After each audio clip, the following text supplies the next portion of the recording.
আল্লাহ তাআলা সরাসরি ইত্তাবিউল কুরআনা এভাবে বললেন না, অথবা ইত্তাবিউল কিতাবা এরকম বলেনি। আল্লাহ তাআলা বলেছেন ইত্তাবিউ মা উনজিলা ইলাইকুম মির রাব্বিকুম, তোমাদের প্রতি তোমাদের রবের কাছ থেকে যা নাজিল করা হয়েছে তার অনুসরণ করো। এই কথাটার মধ্যে কিছু বোঝার আছে।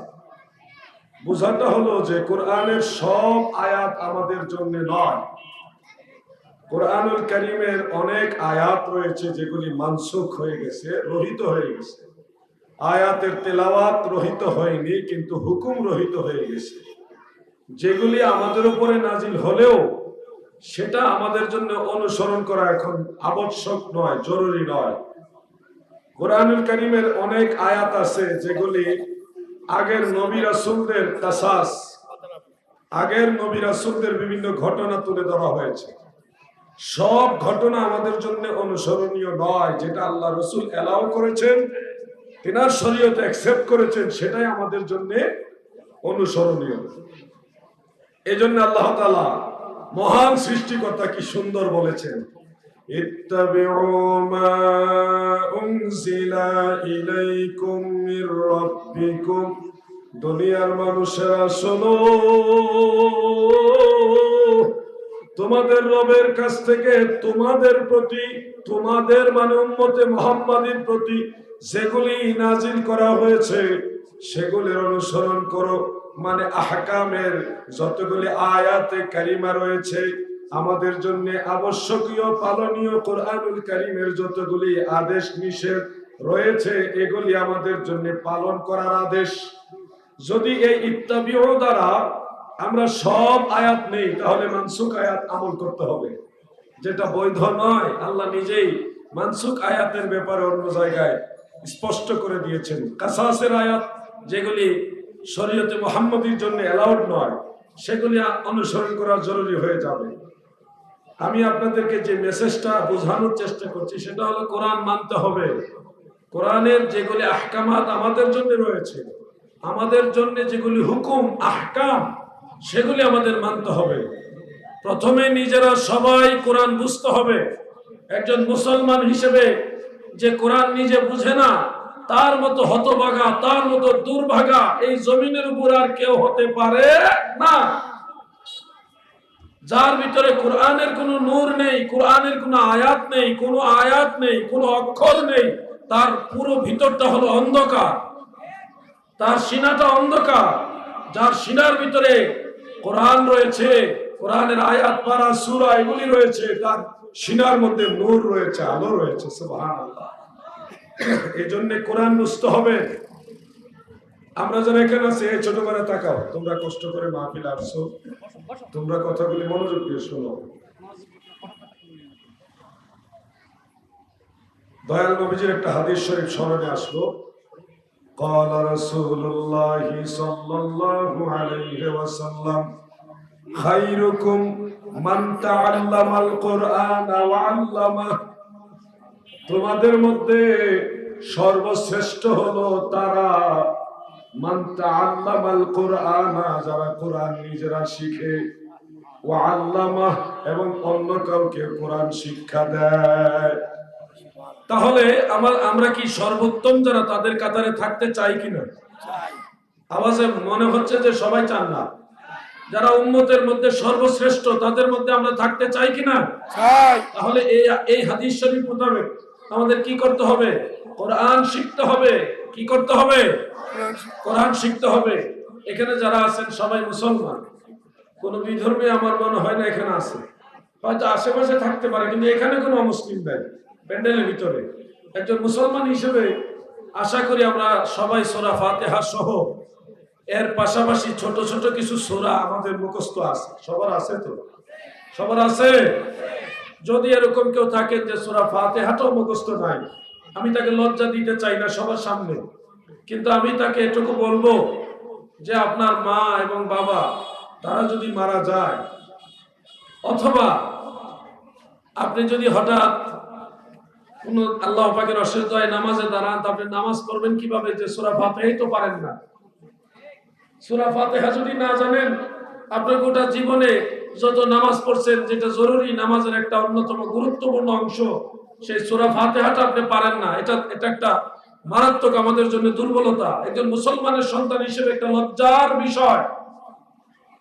সূরা ফাতিহার পাশাপাশি সূরা ইখলাস, কুল হুয়াল্লাহ সূরা পারেননি আপনারা? সবাই বলে না, ছোটবেলা বলো পারো, সূরা ইখলাস পারো। তারপরে সবচেয়ে ছোট সূরা হলো সূরা কাউসার, ইন্না আতাইনা, যেটা আমরা পড়ি, সূরা কাউসার।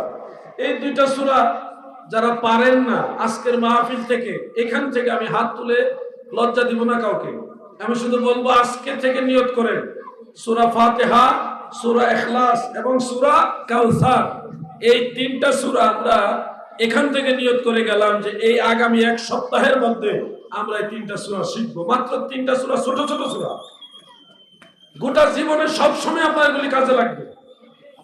ভাই আমার, আপনি একদিন মারা যাবেন, আমিও মরে যাব, আমিও থাকবো না, কিন্তু একজন মুসলমান হিসেবে এটুকু যদি না শিখে মরি, তাহলে আমাদের মতো অন্ধকার, আমাদের হৃদয়টা অন্ধকার হয়ে যাবে, সিনাটা অন্ধকার হয়ে যাবে, কাল অন্ধকার হয়ে যাবে। এইটুকু জ্ঞান যেন আমাদের সিনার ভিতরে থাকে, এই চেষ্টা করা দরকার। আল্লাহ যেন আমাদের তৌফিক দেন, বলেন আমিন। আমি কোরআনুল কারীমের সেই কথাটা বলছিলাম। আল্লাহ তাআলা যেটা বলেন, ইত্তাবিউ মা উনজিলা ইলাইকুম মির রাব্বিকুম, তোমাদের রবের কাছ থেকে তোমাদের প্রতি যা নাজিল করা হয়েছে তার অনুসরণ করো। এরপর একটা কথা আছে, সূক্ষ্ম কথা, সবাই একটু ভালোভাবে খেয়াল করবেন। ওয়ালা তাত্তাবিউ মিন দুনিহি আউলিয়া, আল্লাহ ব্যতীত কোন আউলিয়ার অনুসরণ করো না, আল্লাহ ব্যতীত কোন আউলিয়ার অনুসরণ কইরো না। এই কথাটা একটু বুঝে রাখেন আমার যুবক ভাইরা, আপনারা বুঝে রাখেন। আমরা তো সুন্নি মুসলমান, আমরা পীর আউলিয়া মানি, আশা করি আপনারা সবাই মানেন। কিন্তু এই আয়াত থেকে, এটা সূরা আরাফের 3 নম্বর আয়াত, আমরা এখান থেকে জানতে পারছি আল্লাহ তাআলা নিষেধ করছেন যে ওয়ালা তাত্তাবিউ মিন দুনিহি আউলিয়া, আল্লাহ ব্যতীত কোন আউলিয়ার অনুসরণ করো না। তাহলে এখান থেকে আমরা কি শিখবো, কি বুঝবো? আমরা কি আল্লাহ যারা আউলিয়া তাদেরকে অনুসরণ বাদ করে দিব? একটা চিন্তার বিষয় এখন মনের মধ্যে ঢুকছে, চিন্তার বিষয়। যারা পীর আউলিয়া মানেন, আপনারা কি আউলিয়া বাদ দিয়ে দিবেন কিনা একটু টেনশন ভিতরে ঢুকে যাবে। বাস্তব বিষয়টা হলো, খুব মনোযোগ না দিলে কথাটা বুঝবেন না। এটা কোরআনের আয়াত, জয়ীফ হাদিস বলার সুযোগ নাই। এইটা না বুঝলে আপনি, কেউ যদি আপনাকে প্রশ্ন করে উত্তরও দিতে পারবেন না, কারণ কোরআনের আয়াত আপনার যুক্তি দিয়ে খণ্ডন করা যাবে না। কোরআনের আয়াত আপনি যুক্তি দিয়ে বাতিল করতে পারবেন না, এটা কোরআনের আয়াত, কাতঈ অকাট্য দলিল। এটা লা তাত্তাবিউ মিন দুনিহি আউলিয়া, আল্লাহ ব্যতীত কোন আউলিয়ার অনুসরণ করো না। এটা কোন আউলিয়া, ক্লিয়ার ভাবে বোঝার জন্য কোরআনুল কারীমের আরেকটা আয়াত নজর করুন। সূরা ইউনূস আয়াত নম্বর 62, আল্লাহ তাআলা সেখানে বলেন, বিসমিল্লাহির রহমানির রহিম, আলা ইন্না আউলিয়া আল্লাহি লা খাউফুন আলাইহিম ওয়া লা হুম ইয়াহজানুন। এখানে আল্লাহ তাআলা বলেন, সাবধান, নিশ্চয়ই আল্লাহর বন্ধুগণের মানে আল্লাহর আউলিয়াগণের কোনো ভয় নেই এবং তারা চিন্তিত হবে না।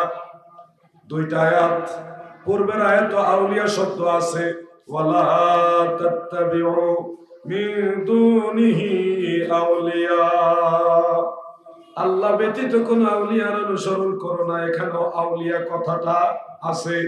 আবার এই আয়াতে সূরা ইউনূসের মধ্যে আল্লাহ তাআলা বলেছেন, ইন্না আউলিয়া আল্লাহ এখানেও আউলিয়া শব্দ রয়েছে। একটু ভালোভাবে খেয়াল করে দেখুন, সূরা আরাফের 3 নম্বর আয়াতের মধ্যে মহান আল্লাহ তাআলা আউলিয়া শব্দ, শুধুমাত্র আউলিয়া শব্দ ব্যবহার করেছে, কিন্তু সূরা ইউনূসের 62 নম্বর আয়াতে আমার আল্লাহ শুধু আউলিয়া শব্দ ব্যবহার করে নাই। ইন্না আউলিয়া আল্লাহ, এখানে আউলিয়া শব্দের সাথে ইজাফত করেছে আল্লাহ। মানে এই আউলিয়াটা, যে আউলিয়ার ভয়ও নাই চিন্তাও নাই, যে আউলিয়ার ব্যাপারে ভয়ও নাই চিন্তাও নাই, আল্লাহ তাআলা বললেন এটা আল্লাহর আউলিয়া। আর যে আউলিয়ার অনুসরণ করা নিষেধ, ওটা আল্লাহর আউলিয়া, এটা বলা হয়নি, শুধু আউলিয়া বলা হয়েছে, শুধু আউলিয়া। আর যার ভয়ও নাই চিন্তাও নাই, সে আল্লাহর আউলিয়া। কার আউলিয়া বলেন না, কার আউলিয়া? আল্লাহর আউলিয়া। তাহলে যে আউলিয়ার অনুসরণ নিষেধ, ওটা কোন আউলিয়া? কুরআনুল কারীমের অন্য জায়গায় আল্লাহ তাআলা বলে দিয়েছেন, ওয়াল্লাযীনা কাফারু আউলিয়াউহুমুত তাগুত, যারা কুফরি করে তাদের আউলিয়া হলো তাগুত, মানে শয়তান। তাহলে আউলিয়া দুই কিসিম, এক কিসিমের আউলিয়া হলো আল্লাহর আউলিয়া, আরেক কিসিমের আউলিয়া হলো শয়তান বা শয়তানের আউলিয়া। যে আউলিয়ার অনুসরণ করা নিষেধ, সেই আউলিয়াটা মূলত শয়তান এবং শয়তানের আউলিয়া। আর যে আউলিয়া আমরা অনুসরণ করি, এটা শয়তানের আউলিয়া নয়, এটা আল্লাহর আউলিয়া। ঠিক না বেঠে?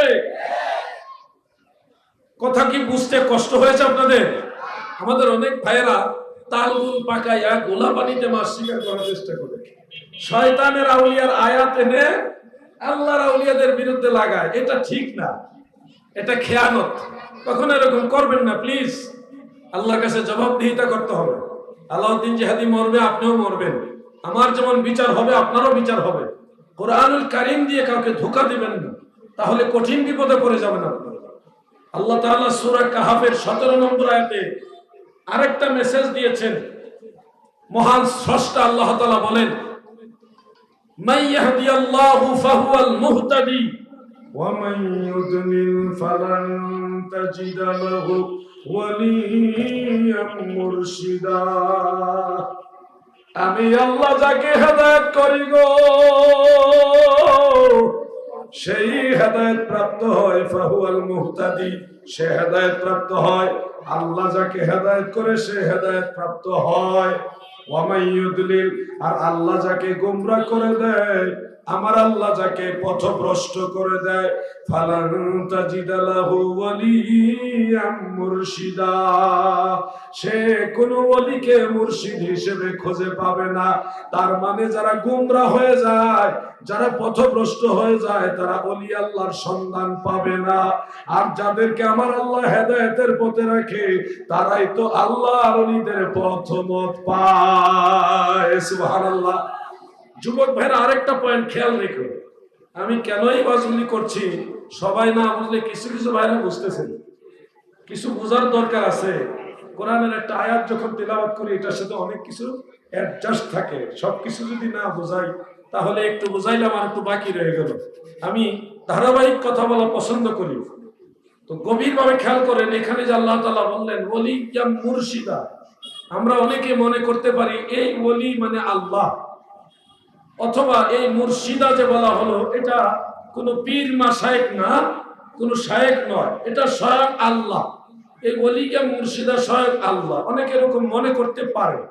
তাদের এই ধারণাটা সঠিক নয়, তাদের এই ধারণা সঠিক নয়। কেমনে আমি বুঝিয়ে দিচ্ছি ক্লিয়ারলি। আরবি ব্যাকরণ সম্পর্কে যারা ভালো জানেন, আপনারা নিশ্চয়ই বুঝবেন। বাংলা ব্যাকরণ বুঝলেও বুঝবেন। বাক্যের মধ্যে কর্তা থাকে, ক্রিয়া থাকে, কর্ম থাকে। বাক্যের মধ্যে কর্তা থাকে, ক্রিয়া থাকে, কর্ম থাকে, যেটাকে আরবিতে বলা হয় ফাইল, ফেল, মাফউল। ফাইল, ফেল, মাফউল। খুব মনোযোগ দিয়ে কথাগুলি খেয়াল করবেন। মান ইয়াহদিয়াল্লাহু, তো ইয়াহদি ফেলের ফাইল হলো আল্লাহ, মানে ইয়াহদি ক্রিয়া এর কর্তা হলো আল্লাহ। ওমা ইউদলিল, এই ইউদলিল ফেল, এটা ফেলে মুজারে। ওমা ইউদলিল, এই ফেলের ফাইল বা এই ক্রিয়ার কর্তা হলো আল্লাহ। এই ক্রিয়ার কর্তাকে আল্লাহ। তাহলে বাক্যের মধ্যে আমরা দুইটা জিনিস পেয়ে গেলাম, কর্তা পেলাম, ক্রিয়া পেলাম, এবার বাকি রইল কর্ম। বাকি রইল কি? কর্ম মানে মফউল বাকি রইল। তাহলে বিষয়টা ক্লিয়ার হয়ে যাচ্ছে যে আল্লাহ কর্তা আর ইউদলিল ক্রিয়া। কর্তা ক্রিয়া পাইলাম, বাকি রইল মফউল। তাহলে ওয়ালিয়াম মুর্শিদা ফাইল বা কর্তা হতে পারে না, কারণ এটা কর্তা স্বয়ং আল্লাহ। যেহেতু আল্লাহ নিজেই হলো কর্তা, সেহেতু ওয়ালিয়াম মুর্শিদা এটা কর্তা বা ফাইল হবে না। আর খেয়াল করে দেখেন, ওয়ালিয়াম মুর্শিদা এই দুইটা শব্দের শেষে জবর দেওয়া, মানসুব করা, ওয়ালিয়াম মুর্শিদা। তাহলে কুল্লু ফাইলিন মারফুউন, প্রত্যেকটা ফাইল রফা বিশিষ্ট হয়, শেষে পেশ হয়। কুল্লু মাফউলিন মানসুবুন, প্রত্যেকটা মাফউল শেষে নসব বিশিষ্ট হয়, জবর বিশিষ্ট হয়। এখান থেকে গ্রামারের নিয়ম অনুযায়ী আমরা স্পষ্ট পাইলাম ওয়ালিয়াম মুর্শিদা আল্লাহ নয়, আল্লাহ ছাড়া অন্য কোন ব্যক্তি। এখানে গ্রামারের বিষয়টা ক্লিয়ার হয়ে যায়। অতএব যারা মনে করছেন ওয়ালিয়াম মুর্শিদা মানে আল্লাহ, ওয়ালিয়াম মুর্শিদা বলতে আল্লাহকে বোঝানো হয়েছে, আমার মনে হয় ওই ভাইদের আরেকটু গ্রামার পড়া দরকার। কোরআন দিয়ে মানুষকে গুমরা করে দিচ্ছে তো, এই জন্য আমি কথাগুলো প্রাসঙ্গিক বিদায় নিয়ে আসলাম। অতএব আমাদেরকে ওলিউল্লাহ মানতে হবে, আল্লাহর ওলিদেরকে মানতে হবে। তবে শয়তানের আউলিয়া যারা শয়তানের আউলিয়া মানে নামাজ নাই, রোজা নাই, কোরআন তেলাওয়াত নাই, পর্দা পশিদা নাই, রাসূলের শরীয়তের কোনো ধার ধারে না, এই ধরনের ব্যক্তি যারা, তারা আল্লাহর ওলি হতে পারে না। এরা হলো নির্ঘাত শয়তানের ওলি, তাদের অনুসরণ করা যাবে না। কথা ক্লিয়ার? বুঝে শুনে চলবেন। এখানে যদি একটু স্লিপ হয় তাহলে আখেরাত বরবাদ হয়ে যাবে। যদি আপনার একজন মুর্শিদ, আপনার একজন অভিভাবক, একজন শায়েখ, একজন বুজুর্গ পীর, সে যদি সঠিক না হয়, বুজুর্গ না হয়, সত্যিকারের ওলিউল্লাহ না হয়, সত্যিকারের নবীর তরিকার না হয়, সত্যিকারের সুন্নি আকীদার না হয়, ভেজাল আকীদার হয়, ভেজাল আমলওয়ালা হয়, তাহলে আপনার ওই পীর সাহেব নামধারী যে লোকটা আছে, সে তো মরবে, আপনাকে নিয়ে মরবে। কথাগুলি কি আপনার বেজার হচ্ছেন নাকি? সত্য জিনিসটা জানতে হবে, সত্য পথে চলতে হবে। আল্লাহর ওলির দরবারে যারা যান, দেখবেন ওখানে কোরআন তেলাওয়াত বেশি হয়, নামাজের গুরুত্ব বেশি থাকে, আল্লাহর জিকিরও থাকে, আল্লাহর জিকিরও থাকে। আমাদের দরবার শরীফে বিশ্ব জাকির মঞ্জিলে ওজিফা হিসেবে কোরআন তেলাওয়াত দেওয়া হয়েছে দৈনিক 2 বার। দৈনিক 2 বার বাধ্যতামূলক মুরিদ হইলে কোরআন তেলাওয়াত করতে হবে, এটা ওজিফা। যারা তেলাওয়াত জানে না তাদের জন্য হুকুম, কয়েকটা সূরা অন্তত তেলাওয়াত করতে হবে, এটা ওজিফা। শুধু নাম কাওয়াজতে পীরের কাছে মুরিদ হইলাম, পীর সাহেব আমারে ধরাই নিব, ওই আশায় নামাজও পড়লাম না, রোজাও রাখলাম না, সুন্নতের ধারেও গেলাম না, ওটা কিন্তু পীর মুরিদি না, এটা কিন্তু সঠিক পন্থা না। আপনাদের বুঝতে হবে, কিছু কাজ করতে হবে, অন্তত ফরজ ওয়াজিব আমলগুলি করে সময় সময় সুন্নত আমলগুলি, নফল আমলগুলি আপনারা বেশি বেশি বাড়ানোর চেষ্টা করতে হবে। আল্লাহ তৌফিক দেন, বলেন আমিন। মহব্বতে বলেন আমিন। একটু দুরূদ শরীফ পড়েন, লোকজন বাড়ছে তো, এখন দুরূদ শরীফের আওয়াজ আশা করি বাড়বে। আল্লাহুম্মা সাল্লি মাওলানা মুহাম্মদ ওয়া আলা আলি মাওলানা। যুবক ভাইরা একটু মহব্বত না, দুরূদ শরীফ পড়তে আবার ভয় পাইতেছেন যে বিদআত হয় কিনা। ভয় তো আছে, স্বাভাবিক। চতুর্দিকে ফিতনা যে এইভাবে দুরূদ পড়া যাবে না, অনেক ব্যঙ্গ করার বক্তাও আছে এই দেশে। দুরূদ শরীফ ওনারা একটা বাইন্ডিং করে নিয়েছে, দুরূদ ইব্রাহিম। তো ওনাদের দৃষ্টিতে দুরূদ ইব্রাহিম ছাড়া আর অন্য কোনো দুরূদ শরীফ পড়া সুন্নাহ নয়। আমি বলবো যেটাকে দুরূদ ইব্রাহিম বলা হয়, ওটার নামও দুরূদ ইব্রাহিম না, এই নামটাও দেওয়া হয়েছে তথাকথিত আলেমদের কর্তৃক। এটা হাদিসের কিতাব খুঁজলে কোথাও দুরূদ ইব্রাহিম বা সলাত ইব্রাহিম এই নামে কোথাও আপনি দেখাতে পারবেন না। ইমাম বুখারী, ইমাম নাসাই, ইমাম বাইহাকি, অন্যান্য আইম্মায়ে মুহাদ্দিসিনে কেরাম ওনারা এই দুরূদ শরীফটা উল্লেখ করার সময় তরজুমাতুল বাবের মধ্যে হেডলাইনের মধ্যে লিখেছে সলাতু ফিত তাশাহুদ, সলাতু ফিত তাশাহুদ, তাশাহুদের দুরূদ বা নামাজের দুরূদ। মুহাদ্দিসিনে কেরাম বলেছে এটা নামাজের দুরূদ, আর আমরা এটার নাম বানাইছি দুরূদ ইব্রাহিম। অথচ ইব্রাহিম আলাইহিস সালামের নামের পূর্বে আমাদের নবীর নাম আছে, আল্লাহুম্মা সাল্লি আলা মুহাম্মদ ওয়া আলা আলি মুহাম্মদ। আল্লাহ রাসূলের নাম মুবারক দেখেও ওই নামে দুরূদ শরীফের নামকরণ না করে ইব্রাহিম আলাইহিস সালামের নামে নামকরণ করে দিয়েছে। এখানেও মনে হচ্ছে ডাল মে কুছ কালা হয়, যারা নামটা দিয়েছে তাদের মধ্যে আবার কোনো খারাপ উদ্দেশ্য আছে কিনা। এখন বলতে বলতে আমরাও তো শিখে ফেলছি, বলি অভ্যাস হয়ে গেছে। কি করবেন এখন? আমি বলছি নাম নিয়ে ঝগড়া করতে আমি চাই না। এটা কোনো এমন না যে বললে কবিরা গুনাহ হয়ে যাবে, জাহান্নামে চলে যাবেন, এরকম না। আমি বলবো যে এই দুরূদ শরীফ পড়বেন, এটা হাদিসে আছে, কিন্তু এটা ছাড়া আর দুরূদ পড়া যাবে না, এই কথাটা সঠিক নয়। আপনি যদি বলেন বুখারী শরীফ, আপনি বুখারী শরীফও দেখবেন মুকাদ্দমার মধ্যে ইমাম আবু আব্দুল্লাহ মুহাম্মদ ইবনে ইসমাইল বুখারী রাহমাতুল্লাহ আলাইহি বুখারী শরীফের যে মুকাদ্দমা মানে ভূমিকা, ভূমিকার মধ্যে ইমাম বুখারী দুরূদ শরীফ লিখছে। প্রথমে আল্লাহর হামদ, এরপরে দুরূদ শরীফ রাসূল পাকের সালাত লিখেছে। যেটা লিখেছে ওটা দুরূদ ইব্রাহিম না, অন্য একটা দুরূদ শরীফ লিখেছে উনি সুন্দর ভাষায়। মুসলিম শরীফের ঠিক অনুরূপ আছে। সব ইমামরা কিতাব লিখেছেন, কিতাব লিখতে গিয়ে মুকাদ্দমার মধ্যে দুরূদ লিখেছে। সব ইমামরা, সবাই, একজন ইমামও বাদ নেই, সবাই যার যার ভূমিকার মধ্যে সর্বপ্রথম আল্লাহর প্রশংসা লিখেছে, হামদে বারি তাআলা, এরপরে লিখেছে দুরূদ শরীফ। যারাই দুরূদ শরীফটা লিখেছে তারা সরাসরি দুরূদ ইব্রাহিম লিখেনি, ওনাদের ভাষায় সবচেয়ে সুন্দর শব্দগুলি দিয়ে দয়াল নবীজি দুরূদ শরীফকে চয়ন করেছেন, তিনারা লিখেছেন। তো আপনারা আমার কথাগুলি যদি নিজেরা একটু যাচাই করেন তাহলে আপনাদের ঈমানটা আরো পরিপক্ক হবে। আমি মন গড়া কথা বলি না, আমি আমানতদারিতা রক্ষা করে কথা বলার চেষ্টা করি। পৃথিবীর সমস্ত বক্তারা ওয়াজ শুরু করার আগে খুতবা পড়ে। খুতবা মানে নাহমাদুহু ওয়া নাস্তাঈনুহু এভাবে, ওয়া নাস্তাগফিরুহু এভাবে পড়ে না, বা নাহমাদুহু ওয়া নুসাল্লি ওয়া নুসাল্লিমু আলা রাসূলিহিল কারীম, বা আলহামদুলিল্লাহি রাব্বিল আলামিন ওয়াস সালাতু ওয়াস সালামু আলা রাসূলিহিল কারীম, বিভিন্ন ভাষায় পড়ে। একটু খেয়াল করে দেখেন তো, আমি একটা খুতবা নেই ছোটটা, নাহমাদুহু ওয়া নুসাল্লি ওয়া নুসাল্লি ওয়া নুসাল্লিমু আলা রাসূলিহিল কারীম। এই যে নুসাল্লি নুসাল্লিমু দুইটা শব্দ আনা হয়েছে, এটা কি দুরূদ ইব্রাহিম? এটা তো আলেমদের অর্পিত সুন্দর শব্দ ধারা দ্বারা নবীজির দুরূদ শরীফ এবং সালাত সালামকে সংযোগ করা হয়েছে। দেখেন এটা কিন্তু দুরূদ ইব্রাহিম না, কিন্তু সব বক্তারা পড়ে। আপনি যদি অন্য দুরূদ পড়েন আপনার উপরে ফতোয়ার ট্যাগ লাগাবে বেদাতি, কিন্তু উনি যে পড়তেছেন নাহমাদুহু ওয়া নুসাল্লি আলা রাসূলিল কারীম ওয়া নুসাল্লিমু আলা রাসূলিল কারীম, ওই সময় কিন্তু ফতোয়া আসবে না, কারণ আপনারা তো আর বুঝেন না।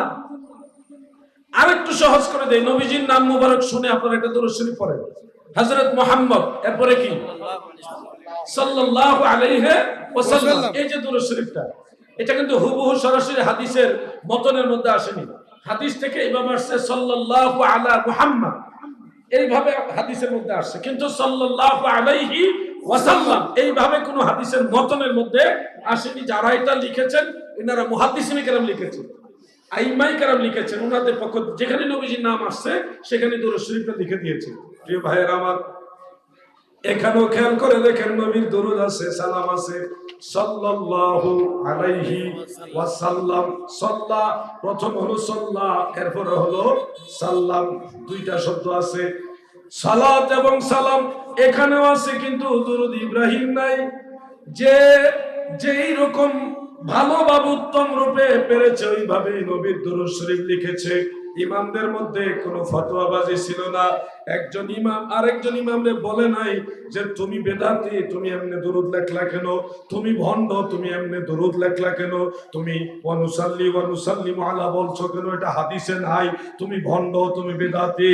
হ্যাঁ, সাল্লাল্লাহু আলাইহি ওয়াসাল্লাম হাদিসের মধ্যে নাই, তুমি কেন লেখলা, তুমি ভণ্ড, তুমি বেদাতি। কোনো ইমাম ফতোয়াবাজি করে নাই। কিন্তু আমার দেশের সবুজ সাধারণ মানুষেরা, যুবকেরা যখন দুরূদ শরীফ পড়ে, ওই দুরূদ শরীফটা যখন যুবকরা বা মুরব্বীরা মহব্বতের সাথে পড়ে, কিছু ভাইরা কিল্লতে ইলমের কারণে তাদের উপরে ফতোয়া আরোপ করে দেয়, বেদাত, এটা হাদিসে না, এটা পড়া যাবে না। তখন সাধারণ মানুষ যাই 2-4 বার দুরূদ শরীফ পড়তো, বেদাতের ডরে আর দুরূদ পড়েই না। আগে যে 2-4 বার ভুল পড়ো, আরে ভাই ভুল করে না কারা? সবাই তো আমাদের ভুল নাই, আমরা বলতে পারবো যে আমাদের ভুল নাই? ভুল হবে, আস্তে আস্তে শুদ্ধ হবে। ভুল করতে করতেই মানুষ শুদ্ধ শিখে। আমরা মায়ের মুখ থেকে ভাষা শিখছি কি পুরো প্রথমেই শুদ্ধ ভাষা শিখছি? আমাদের এখনো তো আঞ্চলিকতা আছে। তুমি এই ভুল করো কেন, এক আলি বেশি টান দাও কেন, পড়া যাবে না, এত কড়াকড়ি আইন দিলে মেয়ে ভাই কয়দিন পরে দেখবেন আপনি দুরূদ শরীফ পড়ার মুখই পাবেন না। বেজার হইতেছেন নাকি? এই কথাগুলি যুগ উপযোগী, প্রত্যেকের দরকার হতে পারে। আমি আমার সাবজেক্টে কথা বলবো যে সাবজেক্টের সাথে এগুলি অ্যাডজাস্ট আছে, এজন্য কথা চলে আসছে। প্রিয় ভাইয়ের আমার, শিখার দরকার আছে, জানারও দরকার আছে। আমি দুরূদ শরীফ পড়তে গিয়ে এই কথাটা নিয়ে আসছিলাম। আসেন আমরা আরো দুই একবার দুরূদ শরীফ পড়ি। আল্লাহুম্মা সাল্লি আলা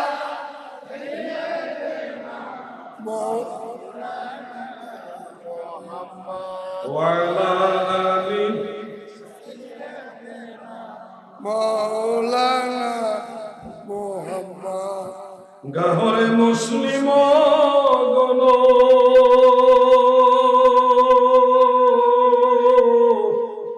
নবী গুণ গাওরে, পরাণ ভরিয়া সবে সাল্লে আলা গাওরে। আল্লাহুম্মা সাল্লি আলা সাইয়্যিদানা মাওলানা মুহাম্মদ ওয়া আলা আলি সাইয়্যিদানা মাওলানা। যুবক ভাইরা মনোযোগ দিয়ে শুনো, মুরব্বী বাবার আপনারা মনোযোগ দিয়ে শুনেন। আমার অত্যন্ত শ্রদ্ধাভাজন একজন ভাই, আল্লাহ তাআলা সরাসরি ইত্তাবিউল কুরআন এভাবে বললেন না, অথবা ইত্তাবিউল কিতাবা এরকম বলেন। আল্লাহ তাআলা বলেছেন ইত্তাবিউ মা উনজিলা ইলাইকুম মির রাব্বিকুম, তোমাদের প্রতি তোমাদের রবের কাছ থেকে যা নাজিল করা হয়েছে তার অনুসরণ করো। এই কথাটার মধ্যে কিছু বোঝার আছে। বোঝাটা হলো যে কোরআনের সব আয়াত আমাদের জন্য নয়। কোরআনুল কারীমের অনেক আয়াত রয়েছে যেগুলি মানসুখ হয়ে গেছে, রহিত হয়ে গেছে। আয়াতের তেলাওয়াত রহিত হয়নি, কিন্তু হুকুম রহিত হয়ে গেছে। যেগুলি আমাদের উপরে নাজিল হলেও সেটা আমাদের জন্য অনুসরণ করা এখন আবশ্যক নয়, জরুরি নয়। কোরআনুল কারীমের অনেক আয়াত আছে যেগুলি আগের নবী রাসূলদের কাসাস, আগের নবী রাসূলদের বিভিন্ন ঘটনা তুলে ধরা হয়েছে। সব ঘটনা আমাদের জন্য অনুসরণীয় নয়। যেটা আল্লাহ রাসূল এলাও করেছেন, তিনার শরীয়ত অ্যাকসেপ্ট করেছেন, সেটাই আমাদের জন্য অনুসরণীয়। এজন্য আল্লাহ তাআলা মহান সৃষ্টিকর্তা কি সুন্দর বলেছেন, ইত্তাবিউ মা উনজিলা ইলাইকুম মির রাব্বিকুম। দুনিয়ার মানুষেরা শোনো, তোমাদের রবের কাছ থেকে তোমাদের প্রতি, তোমাদের মানে উম্মতে মুহাম্মাদীর প্রতি যেগুলি নাজিল করা হয়েছে সেগুলির অনুসরণ করো। মানে আহকামের যতগুলি আয়াতে কারিমা রয়েছে আমাদের জন্য আবশ্যকীয় পালনীয়, কোরআনুল কারীমের যতগুলি আদেশ নিষেধ রয়েছে এগুলি আমাদের জন্য পালন করার আদেশ। যদি এই ইত্তাবিউ দ্বারা আমরা সব আয়াত নেই, তাহলে মানসুখ আয়াত আমল করতে হবে, যেটা বৈধ নয়। আল্লাহ নিজেই মানসুখ আয়াতের ব্যাপারে অন্য জায়গায় স্পষ্ট করে দিয়েছেন। কাসাসের আয়াত যেগুলি শরীয়তে মুহাম্মাদীর জন্য অ্যালাউড নয়, সেগুলি অনুসরণ করা জরুরি হয়ে যাবে। আমি আপনাদেরকে যে মেসেজটা বোঝানোর চেষ্টা করছি সেটা হলো কোরআন মানতে হবে। কোরআনের যেগুলি আহকামাত আমাদের জন্য রয়েছে, আমাদের জন্য যেগুলি হুকুম আহকাম, সেগুলি আমাদের মানতে হবে। প্রথমে নিজেরা সবাই কোরআন বুঝতে হবে। একজন মুসলমান হিসেবে যে কোরআন নিজে বুঝে না, তার মতো হতভাগা, তার মতো দুর্ভাগা এই জমিনের উপর আর কেউ হতে পারে না। যার ভিতরে কোরআনের কোনো নূর নেই, কোরআনের কোনো আয়াত নেই, কোনো আয়াত নেই, কোনো অক্ষর নেই, তার পুরো ভিতরটা হলো অন্ধকার। তার সিনাটা অন্ধকার, যার সিনার ভিতরে কোরআন রয়েছে, কোরআনের আয়াত পারা সূরা এগুলি রয়েছে, তার সিনার মধ্যে নূর রয়েছে, আলো রয়েছে। সুবহানাল্লাহ। এজন্য কোরআন বুঝতে হবে। আমরা যারা এখানে আছি, এই ছোট করে তাকাও, তোমরা কষ্ট করে মাহফিলে আসছো, তোমরা কথাগুলি মনোযোগ দিয়ে শুনো। দয়াল নবীজির একটা হাদিস শরীফ স্মরণে আসলো। قال رسول الله صلى الله عليه وسلم خيركم من تعلم القرآن وعلمه।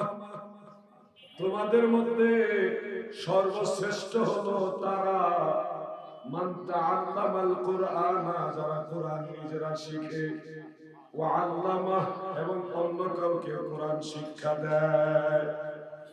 তাহলে আমরা কি সর্বোত্তম যারা তাদের কাতারে থাকতে চাই কিনা? আওয়াজে মনে হচ্ছে যে সবাই চান না। যারা উম্মতের মধ্যে সর্বশ্রেষ্ঠ তাদের মধ্যে আমরা থাকতে চাই কিনা? তাহলে এই হাদিস শরীফ শুনাবে আমাদের কি করতে হবে? কোরআন শিখতে হবে। কি করতে হবে? কোরআন শিখতে হবে। এখানে যারা আছেন সবাই মুসলমান, কোন বিধর্মী আমার মনে হয় না এখানে আছে, হয়তো আশেপাশে থাকতে পারে, কিন্তু এখানে কোনো মুসলিম নাই প্যান্ডেলের ভিতরে। একজন মুসলমান হিসেবে আশা করি আমরা সবাই সূরা ফাতিহা সহ এর পাশাপাশি ছোট ছোট কিছু সূরা আমাদের মুখস্থ আছে। সবার আছে তো? সবার আছে? যদি এরকম কেউ থাকে যে সূরা ফাতিহাটাও মুখস্থ নাই, আমি তাকে লজ্জা দিতে চাই না সবার সামনে, কিন্তু আমি তাকে এটুকু বলবো যে আপনার মা এবং বাবা তারা যদি মারা যায়, অথবা আপনি যদি হঠাৎ কোন আল্লাহ পাকের অশেষ দয়ায় নামাজে দাঁড়ান, আপনি নামাজ পড়বেন কিভাবে? যে সূরা ফাতিহাই তো পারেন না। সূরা ফাতিহা যদি না জানেন, আপনি গোটা জীবনে যত নামাজ পড়ছেন, যেটা জরুরি নামাজের একটা অন্যতম গুরুত্বপূর্ণ অংশ, সেই সূরা ফাতিহাটা আপনি পারেন না। এটা একটা মারাত্মক আমাদের জন্য দুর্বলতা। একজন মুসলমানের সন্তান হিসেবে একটা লজ্জার বিষয়। সূরা ফাতিহার পাশাপাশি সূরা ইখলাস, কুল হুয়াল্লাহ সূরা পারেননি আপনারা? সবাই বলেন, এই ছোটবেলা বলো পারো? সূরা ইখলাস পারো? তারপরে সবচেয়ে ছোট সূরা হলো সূরা কাউসার, ইন্না আতাইনা, যেটা আমরা পড়ি, সূরা কাউসার। এই দুইটা সূরা যারা পারেন না, আজকের মাহফিল থেকে, এখান থেকে আমি হাত তুলে লজ্জা দিব না কাউকে, আমি শুধু বলবো আজকে থেকে নিয়ত করেন সূরা ফাতিহা, সূরা ইখলাস এবং সূরা কাউসার, এই তিনটা সূরা আমরা এখান থেকে নিয়ত করে গেলাম যে এই আগামী এক সপ্তাহের মধ্যে আমরা এই তিনটা সূরা শিখবো। মাত্র তিনটা সূরা, ছোট ছোট সূরা, গোটা জীবনে সব সময় আমরা এগুলি কাজে লাগবে। ভাই আমার, আপনি একদিন মারা যাবেন, আমিও মরে যাব, আমিও থাকবো না, কিন্তু একজন মুসলমান হিসেবে এটুকু যদি না শিখে মরি, তাহলে আমাদের মতো অন্ধকার, আমাদের হৃদয়টা অন্ধকার হয়ে যাবে, সিনাটা অন্ধকার হয়ে যাবে, কাল অন্ধকার হয়ে যাবে। এইটুকু জ্ঞান যেন আমাদের সিনার ভিতরে থাকে, এই চেষ্টা করার দরকার। আল্লাহ যেন আমাদের তৌফিক দেন, বলেন আমিন। আমি কুরআনুল কারীমের সেই কথাটা বলছিলাম। আল্লাহ তাআলা যেটা বলেন, ইত্তাবিউ মা উনজিলা ইলাইকুম মির রাব্বিকুম, তোমাদের রবের কাছ থেকে তোমাদের প্রতি যা নাযিল করা হয়েছে তার অনুসরণ করো। এরপর একটা কথা আছে, সূক্ষ্ম কথা, সবাই একটু ভালোভাবে খেয়াল করবে। ওয়ালা তাত্তাবিউ মিন দুনিহি আউলিয়া, আল্লাহ ব্যতীত কোন আউলিয়ার অনুসরণ করো না, আল্লাহ ব্যতীত কোন আউলিয়ার অনুসরণ করিও না। এই কথাটা একটু বুঝে রাখেন আমার যুবক ভাইরা, আপনারা বুঝে রাখেন। আমরা তো সুন্নি মুসলমান, আমরা পীর আউলিয়া মানি, আশা করি আপনারা সবাই মানেন। কিন্তু এই আয়াত থেকে, এটা সূরা আরাফের ৩ নম্বর আয়াত, আমরা এখান থেকে জানতে পারছি আল্লাহ তাআলা নিষেধ করছেন যে ওয়ালা তাত্তাবিউ মিন দুনিহি আউলিয়া, আল্লাহ ব্যতীত কোন আউলিয়ার অনুসরণ করো না। তাহলে এখান থেকে আমরা কি শিখবো, কি বুঝবো? আমরা কি আল্লাহ যারা আউলিয়া তাদেরকে অনুসরণ বাদ করে দিব?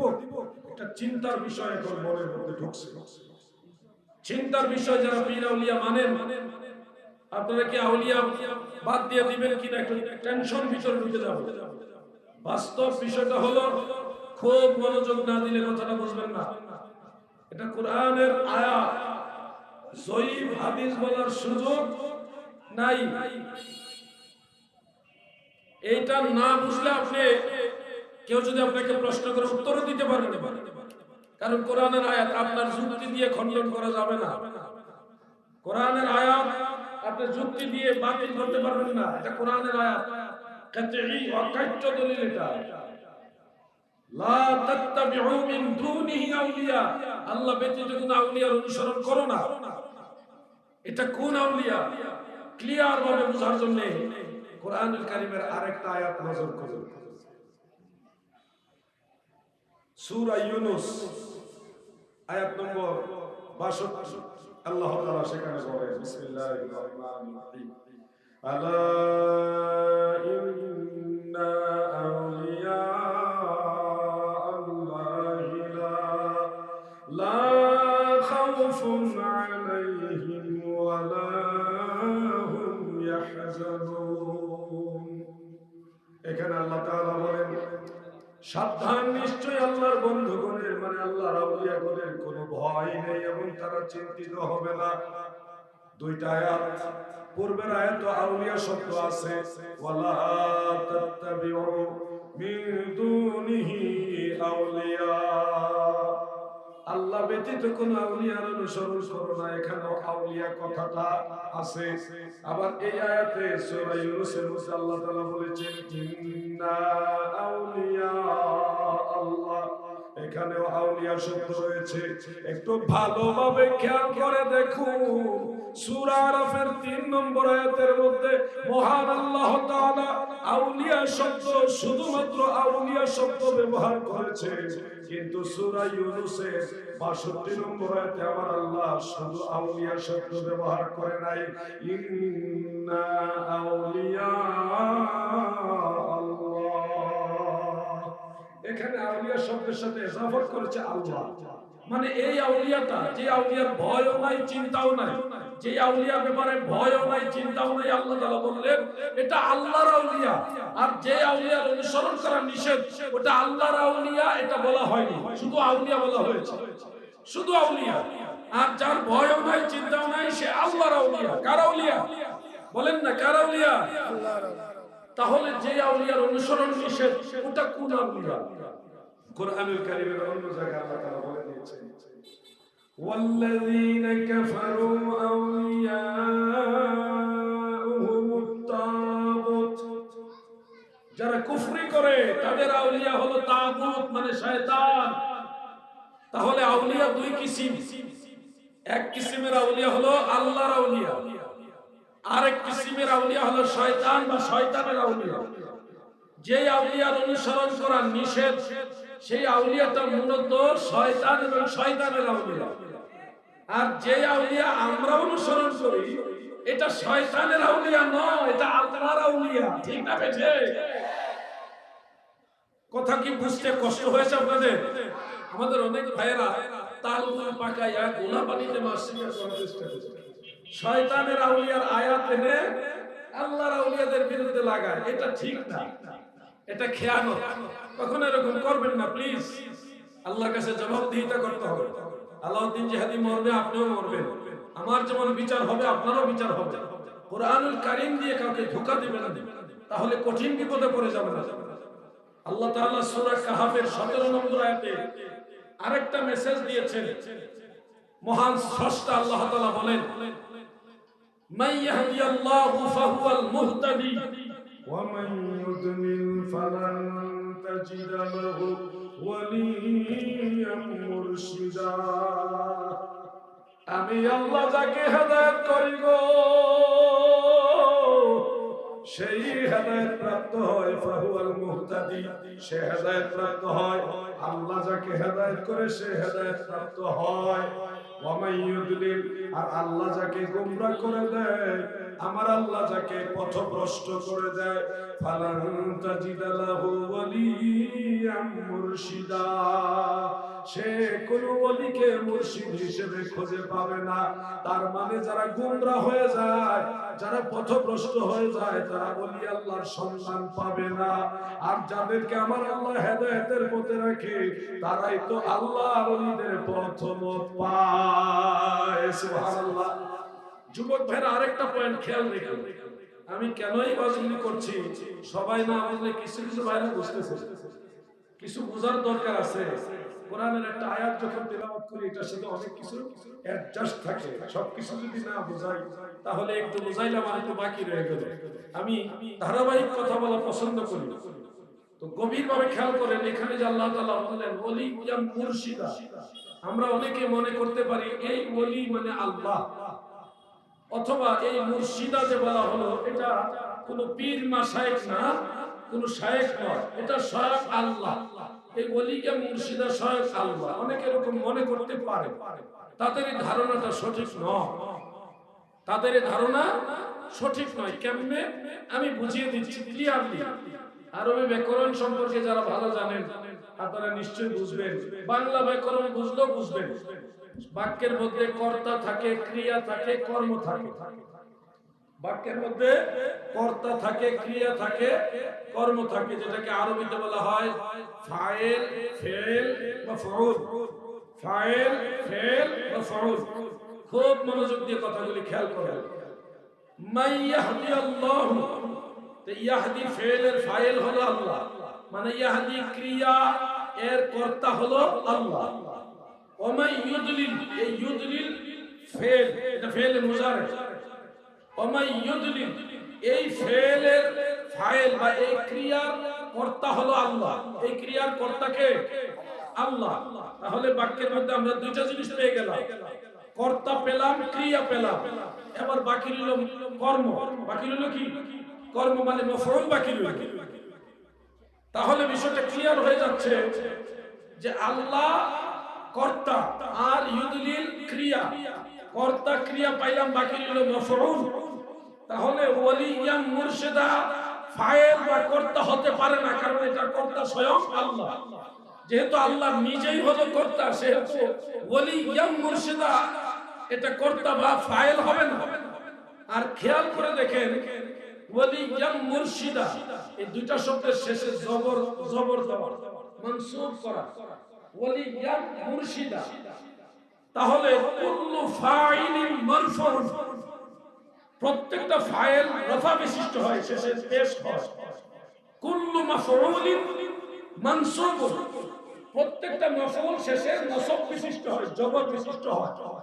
এখান থেকে গ্রামারের নিয়ম অনুযায়ী আমরা স্পষ্ট পাইলাম ওলি ইয়া মুর্শিদা আল্লাহ নয়, আল্লাহ ছাড়া অন্য কোন ব্যক্তি। এখানে গ্রামারের বিষয়টা ক্লিয়ার হয়ে যায়। অতএব যারা মনে করছেন ওলি ইয়া মুর্শিদা মানে আল্লাহ, ওলি ইয়া মুর্শিদা বলতে আল্লাহকে বোঝানো হয়েছে, আমার মনে হয় ওই ভাইদের আরেকটু গ্রামার করা দরকার। কোরআন দিয়ে মানুষকে গুমরা করে দিচ্ছে, তো এই জন্য আমি কথাগুলো প্রাসঙ্গিক বিদায় নিয়ে আসলাম। অতএব আমাদেরকে ওলিউল্লাহ মানতে হবে, আল্লাহর ওলিদেরকে মানতে হবে। তবে শয়তানের আউলিয়া যারা, যারা শয়তানের আউলিয়া মানে নামাজ নাই, রোজা নাই, কোরআন তেলাওয়াত নাই, পর্দা পশিদা নাই, রাসূলের শরীয়তের কোনো ধার ধারে না, এই ধরনের ব্যক্তি যারা, তারা আল্লাহর ওলি হতে পারে না। এরা হলো নির্ঘাত শয়তানের ওলি, তাদের অনুসরণ করা যাবে না। কথা ক্লিয়ার? বুঝে শুনে চলবে। এখানে যদি একটু স্লিপ হয় তাহলে আখিরাত বরবাদ হয়ে যাবে।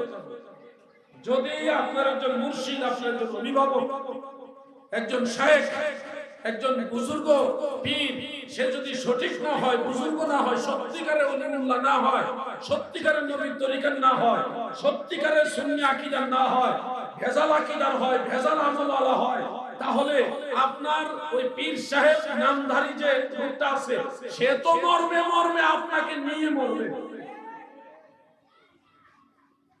কথাগুলি কি আপনার বেজার হচ্ছেন নাকি? সত্য জিনিসটা জানতে হবে, সত্য পথে চলতে হবে। আল্লাহর ওলির দরবারে যারা যান, দেখবেন ওখানে কোরআন তেলাওয়াত বেশি হয়, নামাজের গুরুত্ব বেশি থাকে, আল্লাহর জিকিরও থাকে, আল্লাহর জিকিরও থাকে। আমাদের দরবার শরীফে বিশ্ব জাকির মন্দিরে ওজিফা হিসেবে কোরআন তেলাওয়াত দেওয়া হয়েছে দৈনিক 2 বার। দৈনিক 2 বার বাধ্যতামূলক মুরিদ হইলে কোরআন তেলাওয়াত করতে হবে। এটা ওজিফা। যারা তেলাওয়াত জানে না তাদের জন্য হুকুম কয়েকটা সূরা অন্তত তেলাওয়াত করতে হবে। এটা ওজিফা। শুধু নাম কাওয়াজতে পীরের কাছে মুরিদ হইলাম, পীর সাহেব আমারে ধরাই নিব ওই আশায় নামাজও পড়লাম না, রোজাও রাখলাম না, সুন্নতের ধারেও গেলাম না, ওটা কিন্তু পীর মুরিদি না। এটা কিন্তু সঠিক পন্থা না। আপনাদের বুঝতে হবে, কিছু কাজ করতে হবে। অন্তত ফরজ ওয়াজিব আমলগুলি করে সময় সময় সুন্নত আমলগুলি, নফল আমলগুলি আপনারা বেশি বেশি বাড়ানোর চেষ্টা করতে হবে। আল্লাহ তৌফিক দেন, বলেন আমিন। মহব্বতে বলেন আমিন। একটু দুরূদ শরীফ পড়েন, লোকজন বাড়ছে তো এখন দুরূদ শরীফের আওয়াজ আশা করে বাড়বে। আল্লাহুম্মা সাল্লি مولانا মুহাম্মদ ওয়া আলা আলি মাওলানা। যুবক ভাইরা একটু মহব্বত, না দুরূদ শরীফ পড়তে আবার ভয় পাইতেছেন যে বেদাত হয় কিনা। ভয় তো আছে স্বাভাবিক, চতুর্দিকে ফেতনা যে এইভাবে দুরূদ পড়া যাবে না, অনেক ব্যঙ্গ করার বক্তাও আছে এই দেশে। দুরূদ শরীফ ওনারা একটা বাইন্ডিং করে নিয়েছে দুরূদ ইব্রাহিম। তো ওনাদের দৃষ্টিতে দুরূদ ইব্রাহিম ছাড়া আর অন্য কোনো দুরূদ শরীফ পড়া সুন্নাহ নয়। আমি বলবো যেটাকে দুরূদ ইব্রাহিম বলা হয় ওটার নামও দুরূদ ইব্রাহিম না, এই নামটাও দেওয়া হয়েছে তথাকথিত আলেমদের কর্তৃক। এটা হাদিসের কিতাব খুঁজলে কোথাও দুরূদ ইব্রাহিম বা সালাত ইব্রাহিম এই নামে কোথাও আপনি দেখাতে পারবেন না। ইমাম বুখারী, ইমাম নাসাই, ইমাম বাইহাকি, অন্যান্য আইম্মায়ে কেরাম, মুহাদ্দিসিনে কেরাম ওনারা এই দুরূদ শরীফটা উল্লেখ করার সময় তরজুমাতুল বাবের মধ্যে হেডলাইনের মধ্যে লিখেছে সালাতু ফিত তাশাহুদ, সালাতু ফিত তাশাহুদ, তাশাহুদের দুরূদ বা নামাজের দুরূদ। মুহাদ্দিসিনে কেরাম বলেছে এটা নামাজের দুরূদ, আর আমরা এটার নাম বানাইছি দুরূদ ইব্রাহিম। অথচ ইব্রাহিম আলাইহিস সালামের নামের পূর্বে আমাদের নবীর নাম আছে, আল্লাহুম্মা সাল্লি আলা মুহাম্মদ ওয়া আলা আলি মুহাম্মদ। আল্লাহ রাসূলের নাম মুবারক দেখেও ওই নামে দুরূদ শরীফের নামকরণ না করে ইব্রাহিম আলাইহিস সালামের নামে নামকরণ করে দিয়েছে। এখানেও মনে হচ্ছে ডাল মে কুছ কালা হয়, যারা নামটা দিয়েছে তাদের মধ্যে কোনো খারাপ উদ্দেশ্য আছে কিনা। এখন বলতে বলতে আমরাও তো শিখে ফেলছি, বলি অভ্যাস হয়ে গেছে, কি করবেন এখন? আমি বলছি নাম নিয়ে ঝগড়া করতে আমি চাই না। এটা কোনো এমন না যে বললে কবিরা গুনাহ হয়ে যাবে, জাহান্নামে চলে যাবে, এরকম না। আমি বলবো যে এই দুরূদ শরীফ পড়বেন, এটা হাদিসে আছে, কিন্তু এটা ছাড়া আর দুরূদ পড়া যাবে না এই কথাটা সঠিক নয়। আপনি যদি বলেন বুখারী শরীফ, আপনি বুখারী শরীফও দেখবেন মুকদ্দমার মধ্যে ইমাম আবু আব্দুল্লাহ মুহাম্মদ ইবনে ইসমাঈল বুখারী রাহমাতুল্লাহ আলাইহি বুখারী শরীফের যে মুকদ্দমা, মুকদ্দমা মানে ভূমিকা, ভূমিকার মধ্যে ইমাম বুখারী দুরূদ শরীফ লিখছে। প্রথমে আল্লাহর হামদ, এরপরে দুরূদ শরীফ রাসূল পাকের সালাত লিখেছে। যেটা লিখেছে ওটা দুরূদ ইব্রাহিম না, অন্য একটা দুরূদ শরীফ লিখেছে উনি সুন্দর ভাষায়। মুসলিম শরীফের ঠিক অনুরূপ আছে। সব ইমামরা কিতাব লিখেছে, কিতাব লিখতে গিয়ে মুকদ্দমার মধ্যে দুরূদ লিখেছে সব ইমামরা, সবাই, একজন ইমামও বাদ নেই। সবাই যার যার ভূমিকার মধ্যে সর্বপ্রথম আল্লাহর প্রশংসা লিখেছে, হামদে বারি তাআলা, এরপরে লিখেছে দুরূদ শরীফ। যারাই দুরূদ শরীফ লিখেছে তারা সরাসরি দুরূদ ইব্রাহিম লিখেনি, ওনাদের ভাষায় সবচেয়ে সুন্দর শব্দগুলি দিয়ে দয়াল নবীজি দুরূদ শরীফকে চয়ন করেছেন, তিনারা লিখেছেন। তো আপনারা আমার কথাগুলি যদি নিজেরা একটু যাচাই করেন তাহলে আপনাদের ঈমানটা আরো পরিপক্ক হবে। আমি মন গড়া কথা বলি না, আমি আমানতদারিতা রক্ষা করে কথা বলার চেষ্টা করি। পৃথিবীর সমস্ত বক্তারা ওয়াজ শুরু করার আগে খুতবা পড়ে। খুতবা মানে নাহমাদুহু ওয়া নাস্তাঈনুহু, এভাবে ওয়া নাস্তাগফিরুহু, এভাবে পড়ে না। ওয়া নাহমাদুহু ওয়া নুসাল্লি ওয়া নুসাল্লিমু আলা রাসূলিহিল কারীম, বা আলহামদুলিল্লাহি রাব্বিল আলামিন ওয়াস সালাতু ওয়াস সালামু আলা রাসূলিহিল কারীম। বিভিন্ন ভাষায় পড়ে, একটু খেয়াল করে দেখেন তো। আমি একটা খুতবা নিয়ে ছোটটা, নাহমাদুহু ওয়া নুসাল্লি ওয়া নুসাল্লি ওয়া নুসাল্লিমু আলা রাসূলিহিল কারীম। এই যে নুসাল্লি নুসাল্লিমু দুইটা শব্দ আনা হয়েছে, এটা কি দুরূদ ইব্রাহিম? এটা তো আলেমদের অর্পিত সুন্দর শব্দ ধারা দ্বারা নবীজির দুরূদ শরীফ এবং সালাত সালামকে সংযোগ করা হয়েছে। দেখেন এটা কিন্তু দুরূদ ইব্রাহিম না, কিন্তু সব বক্তারা পড়ে। আপনি যদি অন্য দুরূদ পড়েন আপনার উপরে ফতোয়ার ট্যাগ লাগাবে বেদাত, কিন্তু উনি যে পড়তেছেন নাহমাদুহু ওয়া নুসাল্লি আলা রাসূলিল কারীম ওয়া নুসাল্লিমু আলা রাসূলিল কারীম, ওই সময় কিছু ফতোয়া আসবে না, কারণ আপনারা তো বুঝেন না। আরেকটু সহজ করে দেই, নবীজির নাম মুবারক শুনে আপনারা একটা দরুদ শরীফ পড়েন, হযরত মুহাম্মদ, এরপরে কি সাল্লাল্লাহু আলাইহি ওয়াসাল্লাম। এই যে দরুদ শরীফটা, এটা কিন্তু হুবহু সরাসরি হাদিসের মতনের মধ্যে আসে না। হাদিস থেকে এভাবে আসছে সাল্লাল্লাহু আলা মুহাম্মদ, এইভাবে হাদিসের মধ্যে আসছে, কিন্তু সাল্লাল্লাহু আলাইহি ওয়াসাল্লাম এইভাবে কোন হাদিসের মতনের মধ্যে আসেনি। যারা এটা লিখেছেন এনারা মুহাদ্দিসিনে কেরাম লিখেছেন, আইমাই কেরাম লিখেছেন, ওনাদের পক্ষ যেখানে নবীজির নাম আসছে সেখানে দরুদ শরীফটা লিখে দিয়েছেন। প্রিয় ভাইয়েরা আমার, এখানেও খেয়াল করে দেখেন নবীর দরুদ আছে, সালাম আছে, সাল্লাল্লাহু আলাইহি ওয়াসাল্লাম। সাল্লা প্রথম হলো সাল্লা, এরপর হলো সাল্লাম, দুইটা শব্দ আছে, সালাত এবং সালাম এখানেও আছে, কিন্তু দরুদ ইব্রাহিম নাই। যে যেই রকম ভালোভাবে উত্তম রূপে পেরেছে ওইভাবে নবীর দরুদ শরীফ লিখেছে। ইমামদের মধ্যে কোনো ফতোয়াবাজি ছিল না। একজন ইমাম আরেকজন ইমামকে বলে নাই যে তুমি বেদাতি, তুমি এমনি দরুদ লেখলা কেন, তুমি ভণ্ড, তুমি এমনি দরুদ লেখলা কেন, তুমি ওয়া নুসাল্লিমু আলা বলছো কেন, এটা হাদিসে নাই, তুমি ভণ্ড, তুমি বেদাতি। সাল্লাল্লাহু আলাইহি ওয়াসাল্লাম হাদিসের মধ্যে নাই, তুমি কেন লেখলা, তুমি ভণ্ড, তুমি বিদাতি। কোন ইমাম ফতোয়াবাজি করে নাই, কিন্তু আমার দেশের সাধারণ মানুষেরা, যুবকেরা যখন দুরূদ শরীফ পড়ে, ওই দুরূদ শরীফটা যখন যুবকরা বা মুরব্বীরা মহব্বতের সাথে পড়ে, কিছু ভাইরা কিল্লতে ইলমের কারণে তাদের উপরে ফতোয়া আরোপ করে দেয়, বিদআত, এটা হাদিসে না, এটা পড়া যাবে না। তখন সাধারণ মানুষ যাই দিশাই দুরূদ শরীফ পড়তো, বিদআতের ডরে আর দুরূদ পড়ে। আগে যে দিছেন বা ভুল বড়, আরে ভাই ভুল করে না কারা? সবাই তো আমাদের ভুল নাই, আমরা বলতে পারবো যে আমাদের ভুল নাই। ভুল হবে, আস্তে আস্তে শুদ্ধ হবে। ভুল করতে করতেই মানুষ শুদ্ধ শিখে। আমরা মায়ের মুখ থেকে ভাষা শিখছি কি পুরো প্রথমেই শুদ্ধ ভাষা শিখছি? আমাদের এখনো তো আঞ্চলিকতা আছে।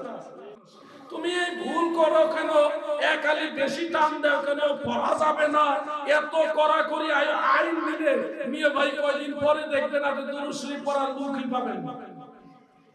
বেজার হইতেছেন নাকি? এই কথাগুলি যুগ উপযোগী, প্রত্যেকের দরকার হতে পারে। আমি আমার সাবজেক্টে কথা বলবো যে সাবজেক্টের সাথে এগুলি অ্যাডজাস্ট আছে, এগুলি কথা চলে আসছে। প্রিয় ভাইয়েরা আমার, শিখার দরকার আছে, জানারও দরকার আছে। আমি দুরূদ শরীফ পড়তে গিয়ে এই কথাটা নিয়ে আসছিলাম। আসেন আমরা আরো দুই একবার দুরূদ শরীফ পড়ি। আল্লাহুম্মা সাল্লি আলা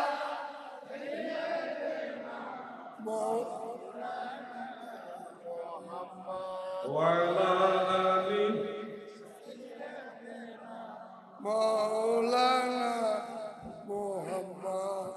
গাহরে মুসলিম গণ,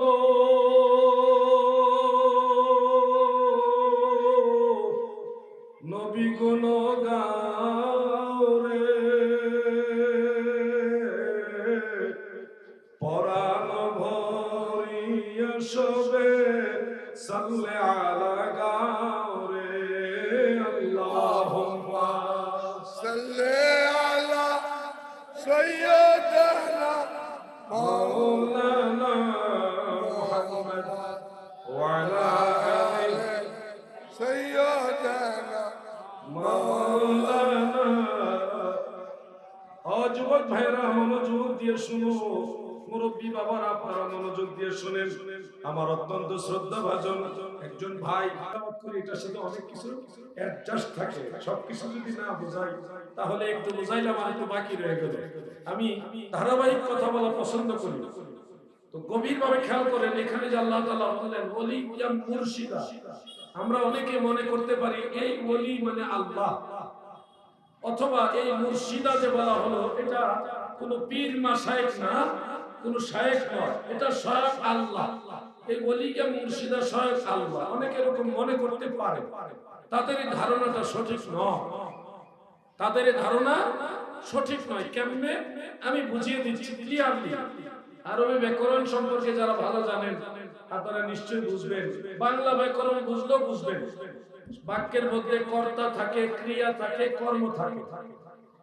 বাক্যের মধ্যে কর্তা থাকে, ক্রিয়া থাকে, কর্ম থাকে, যেটাকে আরবিতে বলা হয় ফাইল, ফেল, মাফউল। ফাইল, ফেল, মাফউল। খুব মনোযোগ দিয়ে কথাগুলি খেয়াল করেন। মান ইয়াহদিয়াল্লাহু, তো ইয়াহদি ফেলের ফাইল হলো আল্লাহ, মানে ইয়াহদি ক্রিয়া এর কর্তা হলো আল্লাহ। ওয়া মান ইউদলিল, এই ইউদলিল ফেল, এটা ফেল মুজারে। ওয়া মান ইউদলিল, এই ফেলের ফাইল বা এই ক্রিয়ার কর্তা হলো আল্লাহ। এই ক্রিয়ার কর্তা কে? আল্লাহ। তাহলে বাক্যের মধ্যে আমরা দুইটা জিনিস পেয়ে গেলাম, কর্তা পেলাম, ক্রিয়া পেলাম। এবার বাকি রইল কর্ম। বাকি রইল কি? কর্ম মানে মফউল বাকি রইল। তাহলে বিষয়টা ক্লিয়ার হয়ে যাচ্ছে যে আল্লাহ কর্তা আর ইউদলিল ক্রিয়া। কর্তা ক্রিয়া পাইলাম, বাকি রইল মফউল। তাহলে ওয়ালিয়াম মুর্শিদা ফাইল বা কর্তা হতে পারে না, কারণ এটা কর্তা স্বয়ং আল্লাহ। যেহেতু আল্লাহ নিজেই হলো কর্তা, সেহেতু ওয়ালিয়াম মুর্শিদা এটা কর্তা বা ফাইল হবে না। আর খেয়াল করে দেখেন, ওয়ালিয়াম মুর্শিদা এই দুইটা শব্দের শেষে জবর দেওয়া, মানসুব করা, ওয়ালিয়াম মুর্শিদা। তাহলে কুল্লু ফাইলিন মারফুউ, প্রত্যেকটা ফাইল রফা বিশিষ্ট হয়, শেষে পেশ হয়। কুল্লু মাফউলিন মানসুব, প্রত্যেকটা মাফউল শেষে নসব বিশিষ্ট হয়, জবর বিশিষ্ট হয়। এখান থেকে গ্রামারের নিয়ম অনুযায়ী আমরা স্পষ্ট পাইলাম ওয়ালিয়াম মুর্শিদা আল্লাহ নয়, আল্লাহ ছাড়া অন্য কোন ব্যক্তি। এখানে গ্রামারের বিষয়টা ক্লিয়ার হয়ে যায়। অতএব যারা মনে করছেন ওয়ালিয়াম মুর্শিদা মানে আল্লাহ, ওয়ালিয়াম মুর্শিদা বলতে আল্লাহকে বোঝানো হয়েছে, আমার মনে হয় ওই ভাইদের আরেকটু গ্রামার করা দরকার। কোরআন দিয়ে মানুষকে গুমরা করে দিচ্ছে, তো এই জন্য আমি কথাগুলো প্রাসঙ্গিক বিদায় নিয়ে আসলাম। অতএব আমাদেরকে ওলিউল্লাহ মানতে হবে, আল্লাহর ওলিদেরকে মানতে হবে। তবে শয়তানের আউলিয়া যারা শয়তানের আউলিয়া মানে নামাজ নাই, রোজা নাই, কোরআন তেলাওয়াত নাই, পর্দা পশিদা নাই, রাসূলের শরীয়তের কোনো ধারে না, এই ধরনের ব্যক্তি যারা, তারা আল্লাহর ওলি হতে পারে না। এরা হলো নির্ঘাত শয়তানের ওলি, তাদের অনুসরণ করা যাবে না। কথা ক্লিয়ার? বুঝে শুনে চলবে। এখানে যদি একটু স্লিপ হয় তাহলে আখিরাত বরবাদ হয়ে যাবে। যদি আপনার একজন মুর্শিদ, আপনার একজন অভিভাবক, একজন শায়েখ, একজন বুজুর্গ পীর, সে যদি সঠিক না হয়, বুজুর্গ না হয়, সত্যিকারের ওলিউল্লাহ না হয়, সত্যিকারের নবীর তরিকার না হয়, সত্যিকারের সুন্নি আকীদার না হয়, ভেজাল আকীদার হয়, ভেজাল আমলওয়ালা হয়, তাহলে আপনার ওই পীর সাহেব নামধারী যে লোকটা আছে, সে তো মরবে, আপনাকে নিয়ে মরবে। কথাগুলি কি আপনার বেজার হচ্ছেন নাকি? সত্য জিনিসটা জানতে হবে, সত্য পথে চলতে হবে। আল্লাহর ওলির দরবারে যারা যান, দেখবেন ওখানে কোরআন তেলাওয়াত বেশি হয়, নামাজের গুরুত্ব বেশি থাকে, আল্লাহর জিকিরও থাকে, আল্লাহর জিকিরও থাকে। আমাদের দরবার শরীফে বিশ্ব জাকির মঞ্জিলে ওজিফা হিসেবে কোরআন তেলাওয়াত দেওয়া হয়েছে দৈনিক 2 বার। দৈনিক 2 বার বাধ্যতামূলক মুরিদ হইলে কোরআন তেলাওয়াত করতে হবে, এটা ওজিফা। যারা তেলাওয়াত জানে না তাদের জন্য হুকুম, কয়েকটা সূরা অন্তত তেলাওয়াত করতে হবে, এটা ওজিফা। শুধু নাম কাওয়াজতে পীরের কাছে মুরিদ হইলাম, পীর সাহেব আমারে ধরাই নিব, ওই আশায় নামাজও পড়লাম না, রোজাও রাখলাম না, সুন্নতের ধারেও গেলাম না, ওটা কিন্তু পীর মুরিদি না, এটা কিন্তু সঠিক পন্থা না। আপনাদের বুঝতে হবে, কিছু কাজ করতে হবে। অন্তত ফরজ ওয়াজিব আমলগুলি করে সময় সুন্নত আমলগুলি, নফল আমলগুলি আপনারা বেশি বাড়ানোর চেষ্টা করতে হবে। আল্লাহ তৌফিক দেন, বলেন আমিন। মহব্বতে বলেন আমিন। একটু দুরূদ শরীফ পড়েন, লোকজন বাড়ছে তো, এখন দুরূদ শরীফের আওয়াজ আশা করি বাড়বে। আল্লাহুম্মা সাল্লি মাওলানা মুহাম্মদ ওয়া আলা আলি মাওলানা। যুবক ভাইরা একটু মহব্বত, না দুরূদ শরীফ পড়তে আবার ভয় পাইতেছেন যে বিদআত হয় কিনা। ভয় তো আছে, স্বাভাবিক। চতুর্দিকে ফেতনা যে এইভাবে দুরূদ পড়া যাবে না, অনেক ব্যঙ্গ করার বক্তাও আছে দেশে। দুরূদ শরীফ ওনারা একটা বাইন্ডিং করে নিয়েছে, দুরূদ ইব্রাহিম। তো ওনাদের দৃষ্টিতে দুরূদ ইব্রাহিম ছাড়া আর অন্য কোনো দুরূদ শরীফ পড়া সুন্নাহ নয়। আমি বলবো যেটাকে দুরূদ ইব্রাহিম বলা হয় ওটার নামও দুরূদ ইব্রাহিম না, এই নামটাও দেওয়া হয়েছে তথাকথিত আলেমদের কর্তৃক। এটা হাদিসের কিতাব খুঁজলে কোথাও দুরূদ ইব্রাহিম বা সালাত ইব্রাহিম এই নামে কোথাও আপনি দেখাতে পারবেন না। ইমাম বুখারী, ইমাম নাসাই, ইমাম বাইহাকি, অন্যান্য আইম্মায়ে কেরাম, মুহাদ্দিসিনে কেরাম ওনারা এই দুরূদ শরীফটা উল্লেখ করার সময় তরজুমাতুল বাবের মধ্যে হেডলাইনের মধ্যে লিখেছে সালাতু ফিত তাশাহুদ, সালাতু ফিত তাশাহুদ, তাশাহুদের দুরূদ বা নামাজের দুরূদ। মুহাদ্দিসিনে কেরাম বলেছে এটা নামাজের দুরূদ, আর আমরা এটার নাম বানাইছি দুরূদ ইব্রাহিম। অথচ ইব্রাহিম আলাইহিস সালামের নামের পূর্বে আমাদের নবীর নাম আছে, আল্লাহুম্মা সাল্লি আলা মুহাম্মদ ওয়া আলা আলি মুহাম্মদ।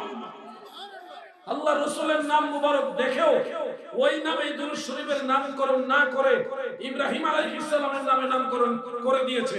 এখানেও মনে হচ্ছে ডাল মে কুছ কালা হয়, যারা নামটা দিয়েছে তাদের মধ্যে কোনো খারাপ উদ্দেশ্য আছে কিনা। এখন বলতে বলতে আমরাও তো শিখে ফেলছি, বলি অভ্যাস হয়ে গেছে, কি করবেন এখন? আমি বলছি নাম নিয়ে ঝগড়া করতে আমি চাই না। এটা কোনো এমন না যে বললে কবিরা গুনাহ হয়ে যাবে, জাহান্নামে চলে যাবে, এরকম না। আমি বলবো যে এই দুরূদ শরীফ পড়বেন, এটা হাদিসে আছে, কিন্তু এটা ছাড়া আর দুরূদ পড়া যাবে না এই কথাটা সঠিক নয়। আপনি যদি বলেন বুখারী শরীফ, আপনি বুখারী শরীফও দেখবেন মুকদ্দমার মধ্যে ইমাম আবু আব্দুল্লাহ মুহাম্মদ ইবনে ইসমাঈল বুখারী রাহমাতুল্লাহ আলাইহি বুখারী শরীফের যে মুকদ্দমা, মুকদ্দমা মানে ভূমিকা, ভূমিকার মধ্যে ইমাম বুখারী দুরূদ শরীফ লিখছেন। প্রথমে আল্লাহর হামদ, এরপরে দুরূদ শরীফ রাসূল পাকের সালাত লিখেছে। যেটা লিখেছে ওটা দুরূদ ইব্রাহিম না, অন্য একটা দুরূদ শরীফ লিখেছে উনি সুন্দর ভাষায়। মুসলিম শরীফের ঠিক অনুরূপ আছে। সব ইমামরা কিতাব লিখেছে, কিতাব লিখতে গিয়ে মুকদ্দমার মধ্যে দুরূদ লিখেছে সব ইমামরা, সবাই, একজন ইমামও বাদ নেই। সবাই যার যার ভূমিকার মধ্যে সর্বপ্রথম আল্লাহর প্রশংসা লিখেছে, হামদে বারি তাআলা, এরপরে লিখেছে দুরূদ শরীফ।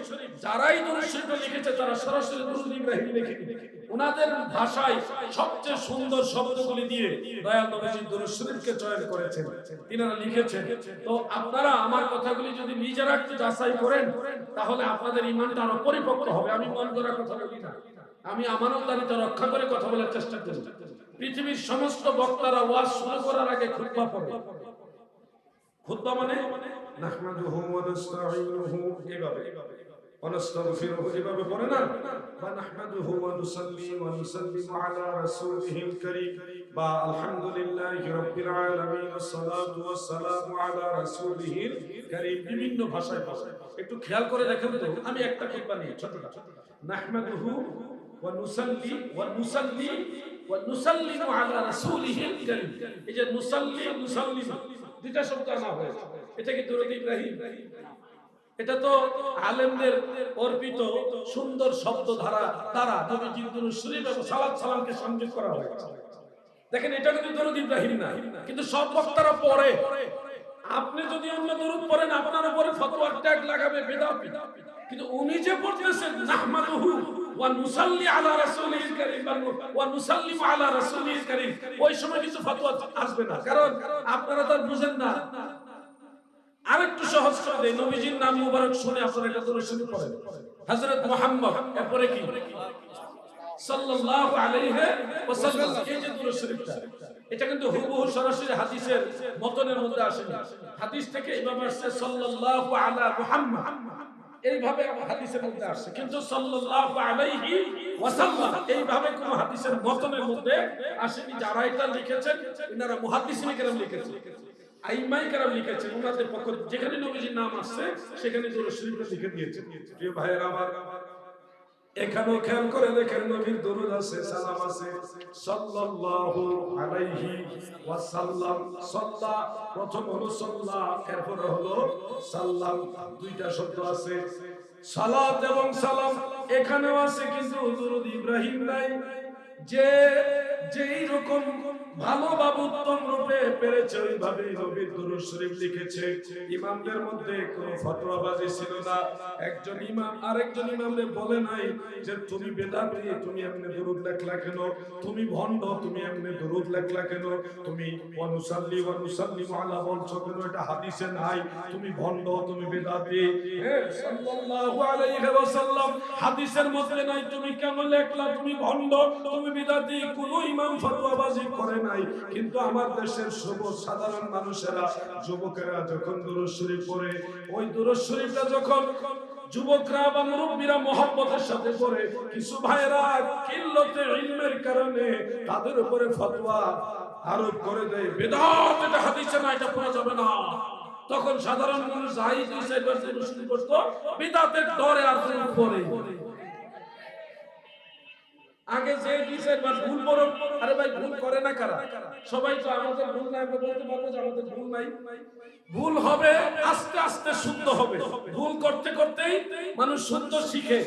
আমরা মায়ের মুখ থেকে ভাষা শিখছি কি পুরো প্রথমেই শুদ্ধ ভাষা শিখছি? আমাদের এখনো তো আঞ্চলিকতা আছে।